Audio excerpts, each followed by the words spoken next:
Hello student, आज मैं आपको एम्पिरिकल फार्मूला के बारे में बताने जा रहा हूँ। मूल अनुपाती सूत्र किसे कहते हैं, तो ध्यान दीजिए। मूल अनुपाती सूत्र क्या होता है कि किसी भी यौगिक में उपस्थित तत्व के परमाणु की संख्या के सरलतम अनुपात को ही हम क्या कहते हैं, उस यौगिक का मूल अनुपाती सूत्र बोलते हैं। कहने का अर्थ ये है कि अगर सपोज दैट हमने ये कहा कि कोई यौगिक है और वो दो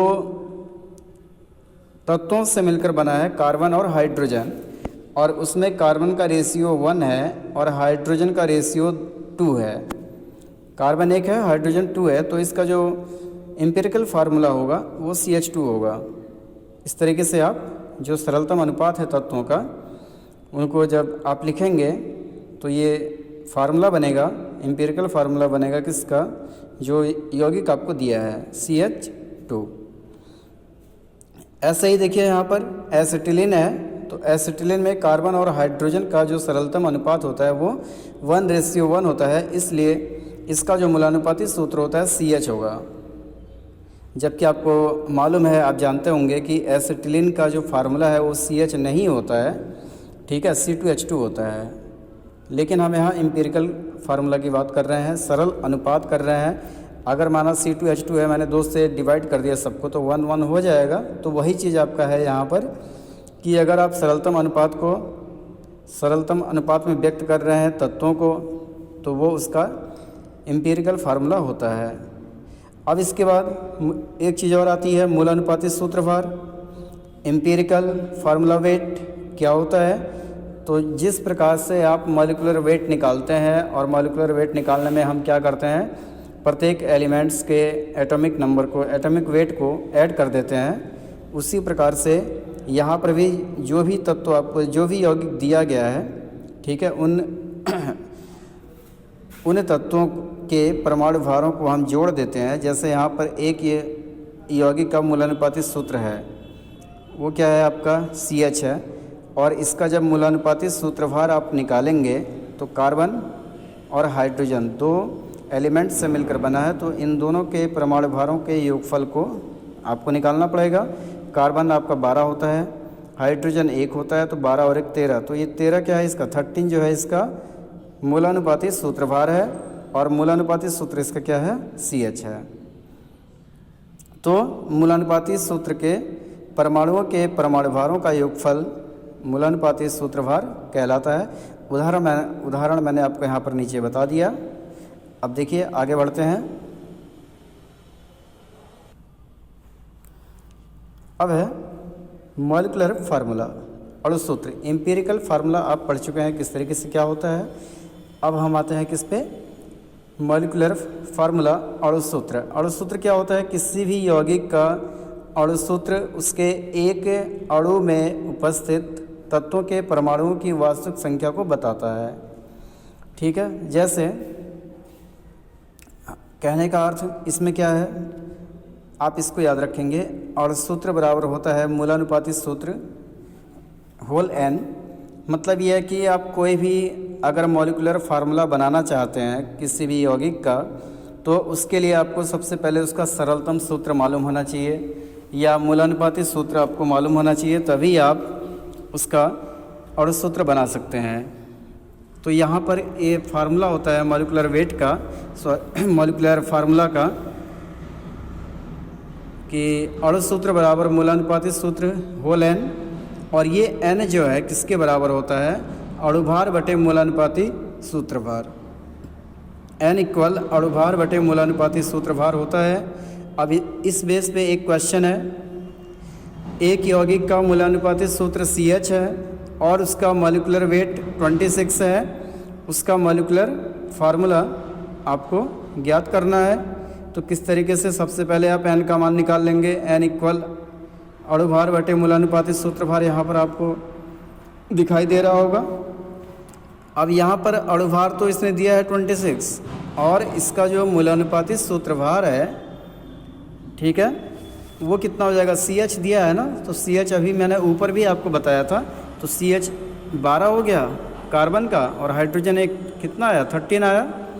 तो n जब आप निकालेंगे तो अणुभार 26 है, मूलानुपाती सूत्रभार 13 है, तो 26/13 मतलब 2 आ गया।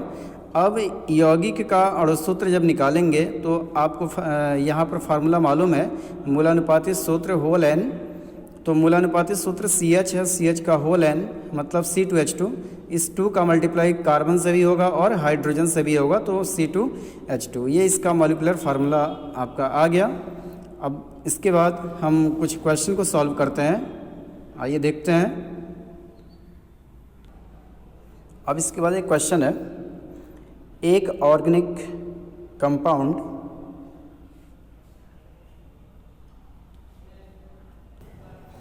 एक न्यूमेरिकल क्वेश्चन है, एक कार्बनिक यौगिक में 48% कार्बन है, 8% हाइड्रोजन है और 28% नाइट्रोजन है, तो और शेष आपका ऑक्सीजन दिया है इसने। यौगिक का मूलानुपाती सूत्र आपको ज्ञात करना है। तो सबसे पहले आप जो चीज़ें आपको दी गई है उनको लिख लेंगे। कार्बन 48 है, हाइड्रोजन 8 है, नाइट्रोजन 28 है और शेष आपका ऑक्सीजन है। शेष का मतलब ये है आप 100 मान के चलेंगे कि 100 में जो है 48 और 8 और 28 तो आपके ये सब हैं और शेष आपका ऑक्सीजन है। तो हम क्या करेंगे, 100 में से इन तीनों का ऐड करेंगे, इन तीनों को ऐड करके 100 में से माइनस करेंगे, तो 100 - 84 = 16% आ गया ऑक्सीजन। अब आप कुछ ये कॉलम है, इन्हें हमेशा याद रखिएगा। पहले तत्व हो गया, परसेंटेज उसका, एटॉमिक वेट परमाणु भार, परमाणुओं की आपेक्षिक संख्या, परमाणुओं का सरल अनुपात, इसमें जो भी एलिमेंट है उनको लिख देंगे क्रम से। कार्बन है, हाइड्रोजन है, नाइट्रोजन है, ऑक्सीजन है, इनका परसेंटेज अभी आपको दिया है यहाँ पर, सब लिख लेंगे। 48 8, 28 16, परमाणु भार आपको पता है, कार्बन का 12 होता है, हाइड्रोजन का 1 होता है, नाइट्रोजन 14 होता है, ऑक्सीजन का 16 होता है। परमाणुओं की जब आपेक्षिक संख्या निकालेंगे तो प्रतिशतता बटे परमाणु भार, ये बटे ये कर देना आपको, बाकी कुछ नहीं। 48/12, 8/1, 28/14, 16/16। इसको आपने हल किया, कितना आ गया, 4821। अब यहाँ पर देखिए, परमाणुओं का जब सरल अनुपात निकालते हैं तो सरल अनुपात में हम क्या करते हैं, ये जो 4821 आया है इसमें से सबसे छोटा जो अंक है, ठीक है, उसको देखते हैं। तो सबसे छोटा कौन है इसमें, 1 है, 1 सबसे छोटा है, इसलिए सभी में 1 से डिवाइड कर देंगे तो आपका यही आएगा, 4821 ही आएगा। अब इसका जो एम्पिरिकल फार्मूला होगा उसको इस तरीके से कैसे लिखेंगे, देखो सबसे पहले कार्बन है तो कार्बन आपका 4 है तो C4 हो गया, हाइड्रोजन 8 है तो H8 हो गया, नाइट्रोजन यहाँ 2 है तो N2 हो गया, ऑक्सीजन 1 है तो O हो गया। तो इस तरीके से आप मूलानुपाती सूत्र ज्ञात कर सकते हैं। अब एक क्वेश्चन और देखिए, एक क्वेश्चन और है, थोड़ा इसको ध्यान से समझिएगा। एक अकार्बनिक यौगिक के विश्लेषण से निम्नलिखित परिणाम प्राप्त हुए।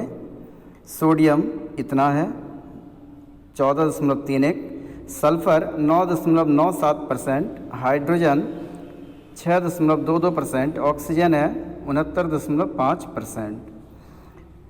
अब इस क्वेश्चन को थोड़ा सही ढंग से पहले समझिएगा, उसके बाद हमें हल करना है।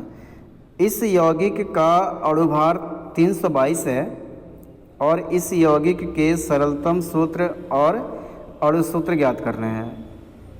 इसने अणुभार दे दिया और इसका सरलतम सूत्र और अणुसूत्र आपको ज्ञात करना है।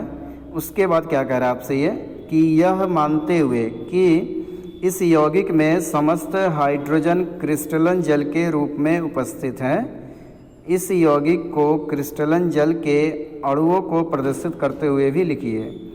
कहने का अर्थ क्या है इसमें, कि हाइड्रोजन दिया है तो जितना भी हाइड्रोजन आप निकालेंगे, अभी जब आप सॉल्व करेंगे तो जो भी हाइड्रोजन है वो क्रिस्टलन जल के रूप में है। तो क्रिस्टलन जल का मतलब ये है हाइड्रेटेड है, वो H2O के रूप में रहेगा, ठीक है। तो इसमें ऑक्सीजन का भी कुछ हिस्सा आएगा। तो हम किस तरीके से लिखेंगे, तो सबसे पहले तो हमें क्या करना है, इसका जो सरलतम सूत्र है और अणुसूत्र है उसको हमें ज्ञात करना है। उसके बाद हम हाइड्रेटेड कंपाउंड पे आएंगे। तो सबसे पहले जैसे मैंने रूल आपको बताया उसी के अनुसार आपको चलना है। परसेंटेज आप सबका लिख देंगे। सोडियम है इतना आपका, ये सल्फ़र हो गया, हाइड्रोजन हो गया और ऑक्सीजन हो गया। ये हमने सारे एलिमेंट लिख लिए, उनका परसेंटेज आपने लिख लिया। अब इसके आगे जो मैंने कॉलम आपको बताया था उसी के अनुसार तत्व, परसेंटेज, भार, प्रतिशतता बटे भार और परमाणुओं का सरल अनुपात। तो पहला एलिमेंट सोडियम है, सोडियम का परसेंटेज आपको दिया है, सल्फर का, हाइड्रोजन का, ऑक्सीजन का, इनका भार आपको पता है। भार मीन्स परमाणु भार। सोडियम का 23, सल्फर 32, हाइड्रोजन 1, ऑक्सीजन 16। तो प्रतिशतता बटे भार जब आप करेंगे तो वही 14.31 बटे 23। इस तरीके से जब आप इसको सॉल्व करेंगे तो ये इतनी सारी चीज़ें आपको मिल रही हैं। अब जब परमाणुओं का सरल अनुपात आपको निकालना है तो उसके लिए हम क्या करते हैं, जो सबसे छोटा है इसमें, तो इन सब में सबसे छोटा आप इनमें सबसे छोटा कितना है, क्या है सबसे छोटा, 0.311 है। तो 0.311 से सब में भाग दे देंगे आप। जब सब में भाग देंगे तो ये 2 आएगा, 1 आएगा, 20 आएगा, 14 आएगा। तो एम्पिरिकल फार्मूला आपका हो जाएगा Na2SH20O14 और मॉलिक्यूलर वेट आपको दिया है कितना, 322, क्वेश्चन में दिया था ये। अब एम्पिरिकल फार्मूला वेट निकालेंगे, मूलानुपातिक सूत्रभार निकालेंगे। किसका, ये जो मूलानुपातिक सूत्र है इसी से तो निकालते हैं। तो 2 × 46 2 × 23, सल्फर 32, 32 और ये 20 × 1 हो जाएगा आपके, और ये 14 × 16। इसको आप सॉल्व करेंगे तो ये भी कितना आ गया, 322 आ गया। अब n आप निकालेंगे, अणुभार बटे मूलानुपातिक सूत्रभार, 322 बटे 322 इक्वल कितना आ गया, 1 आ गया। इसलिए मॉलिक्यूलर फार्मूला भी इसका कितना आएगा, 1 ही आएगा। अब ये कह रहा है हाइड्रेटेड मॉलिक्यूलर फार्मूला, मतलब जब यहाँ पर जो हाइड्रोजन है, क्वेश्चन में कहा गया था कि जो हाइड्रोजन है उस हाइड्रोजन को क्रिस्टलन जल के रूप में लेना है। तो हम जानते हैं जल का सूत्र क्या होता है, H2O होता है, ठीक है। वाटर का सूत्र यही तो होता है। अब हमारे पास यहाँ जो हाइड्रोजन है वो कितना है, 20 है, दिख रहा है आपको यहाँ 20 हाइड्रोजन है। इसका मतलब अगर 20 हाइड्रोजन है तो निश्चित तौर पे ये 2H2O ही तो होगा, तभी तो 10 दूनी 20 होगा ना। तो यहाँ पर जो जल के मॉलिक्यूल्स हैं क्रिस्टलन के रूप में वो कितने होंगे, 10 होंगे। अब 10 दूनी 20 हाइड्रोजन निकल गया और साथ ही साथ 10 ऑक्सीजन भी निकल गया आपका। ऑक्सीजन कितने थे, 14 थे, तो 14 में से 10 ऑक्सीजन तो H2O के पास आ गया, 4 ऑक्सीजन बचेगा। तो इसका सूत्र बनेगा आपका क्या, Na2SO4.10H2O। तो ये हाइड्रेटेड मॉलिक्यूलर फार्मूला होगा किसका, उस कंपाउंड का जो दिया है।